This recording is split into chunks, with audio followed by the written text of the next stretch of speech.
পুজো special আমার আজকের recipe দুধ কাতলা। পেঁয়াজ রসুন ছাড়া এই দুধ কাতলা সাদা ভাত বা পোলাও সব কিছুর সাথেই খেতে কিন্তু ভীষণই ভালো লাগবে। নমস্কার বন্ধুরা, রুমার হেসেলে সবাইকে স্বাগত। রেসিপিটা কেমন লাগলো কমেন্ট করে জানাতে ভুলবেন না। ভালো লাগবে সবার সাথে একটু শেয়ারও করে নেবেন। দুধ কাতলা বানানোর জন্য নিয়েছি 6 পিস কাতলা মাছ। আপনারা চাইলে এই রান্নাটা কিন্তু রুই মাছ দিয়েও করতে পারেন। ধুয়ে পরিষ্কার করে নেওয়া মাছের মধ্যে দিয়ে দেবো 1/2 টিস্পুন নুন। হলুদের ব্যবহার আমি করছি না, আপনারা চাইলে খুব সামান্য একটু হলুদ দিতে পারেন। সমস্ত মাছের গায়ে নুন ভালো করে মাখিয়ে নেবার পর মিনিট 10 রেখে দেব। 10 মিনিট পর রান্নাটা শুরু করছি। কড়াইতে দিয়ে দিচ্ছি 5 টেবিল স্পুন সাদা তেল। আপনারা চাইলে কিন্তু রান্নাটা সর্ষের তেলেও করতে পারেন। তেল গরম হয়ে গেলে দিয়ে দেব নুন মাখিয়ে রাখা মাছের পিসগুলো। মিডিয়াম ফ্লেমে হালকা করে মাছগুলোকে ভেজে নেব। 1 মিনিট ভাজা হয়ে গেলে উল্টে দেব।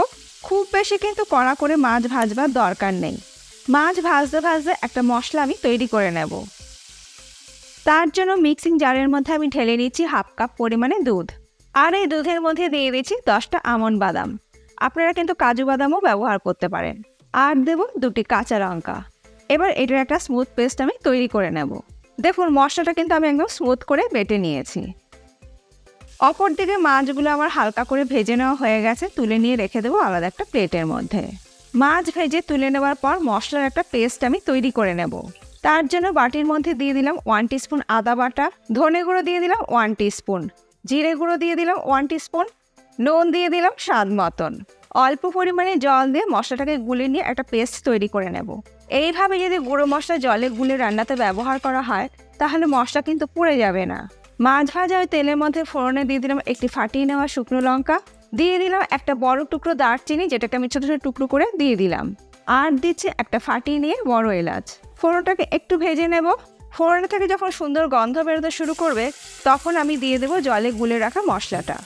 এবার লো টু মিডিয়াম ফ্লেমে মশলাটাকে কষিয়ে নেব। মিনিট 3 মশলাটা কষিয়ে নেবার পর মশলা থেকে যখন তেল সেপারেট হতে শুরু করবে তখন আমি এর মধ্যে দিয়ে দেবো দুধ আর আমন্ড বাদামের পেস্ট। দিয়ে দিলাম আরও 1/2 কাপ পরিমাণে দুধ।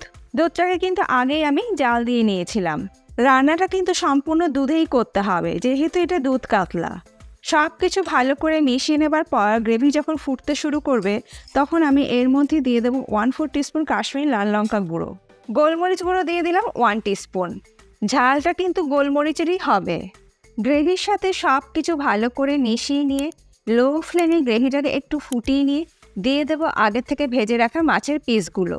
এরপর মাছের পিসগুলো গ্রেভির সাথে একটু মিশিয়ে দেব। এরপরে লো ফ্লেমে ঢাকা দিয়ে মিনিট 4-5 সময় ধরে গ্রেভিটাকে একটু ফুটিয়ে নেব। মিনিট 4 পর ঢাকাটাকে আমি খুলে নিলাম। আমাদের দুধ কাতলা অলমোস্ট ডান। দিয়ে দিলাম খুব সামান্য পরিমাণে একটু চিনি স্বাদটাকে ব্যালেন্স করার জন্য। সবশেষে এর মধ্যে দিয়ে দিয়েছি 1/4 টিস্পুন শাহি গরম মশলা গুঁড়ো, আর দিয়ে দেব 1 টিস্পুন ঘি। আমাদের দুধ কাতলা একদম তৈরি। ভালো করে মিশিয়ে দিয়ে গ্যাসের ফ্লেমটাকে বন্ধ করে দিয়ে ঢাকা দিয়ে 2 মিনিট স্ট্যান্ডিং টাইমে রাখবো। তারপর এটাকে আমি সার্ভ করছি। আজকে আমার এই পেঁয়াজ রসুন ছাড়া কম সময়ে কম উপকরণে দুধ কাতলার রেসিপি আপনাদের কেমন লাগলো অবশ্যই জানাবেন। ভালো লাগলে পুজোর যে কোনো একদিন কিন্তু এটা বানিয়ে নিতে পারেন। খুব কম সময়ের মধ্যে কিন্তু তৈরি হয়ে যায়। আজ তাহলে এই পর্যন্ত, আবার দেখা হবে নতুন কোনো ভিডিওর সাথে। ভালো থাকবেন, সুস্থ থাকবেন, ধন্যবাদ।